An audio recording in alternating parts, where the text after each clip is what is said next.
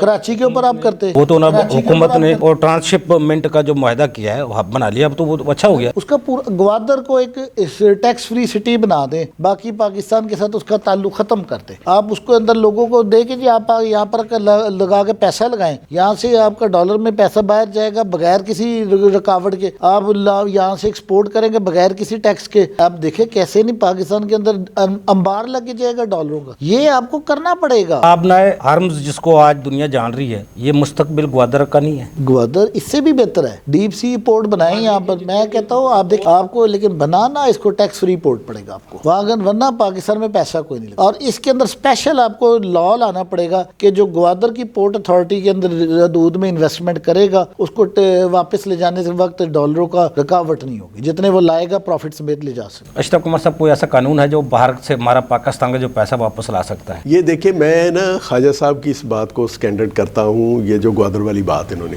جرمنی میں last time جب گیا ہوں تو وہاں انہوں نے ایک تو ہے نا پراپر جرمنی کا شہر ہے وہ اس کو بنایا ہوا ہے. دوسرا انہوں نے ایک جرمنی کا ہی وہ پارٹ ہے, وہ ہے لکسمبرگ. لکسمبرگ جو ہے وہ بیسیکلی ہے اس کا پارٹ ہے جرمنی کا, لیکن اس کو انہوں نے ایک علیحدہ ایک قسم کا ملک ہی بنایا ہوا ہے کہ جی جو بندہ اپنی یہاں پر کمپنی بنائے گا وہ اس کو صرف 5% ٹیکس اس نے دینا ہے, اور پورے جرمنی میں جہاں اس کا جی چاہے وہ اپنا کاروبار کرے, اور جو باقی جگہ پہ بنائیں گے اس کے اوپر وہی 25%. یعنی ایک علاقہ انہوں نے مخصوص کر دیا ہے. یہاں سے آپ اپنی جو ہے نا وہ جیسے ہمارا یہ SCCP کا دفتر بنا ہوا ہے, یہاں سے آپ اپنی کمپنی رجسٹرڈ کرا لیں, کاروبار آپ پورے ملک میں کریں, لیکن جو وہاں پر رجسٹرڈ کرائے گا اس کو 5% ٹیکس ملے گا. عمر صاحب آپ کا بہت شکریہ. اشرف عمر صاحب آپ کا بہت شکریہ. ناظرین, ہمارے ایکسپرٹ کا اپنی گفتگو سنی.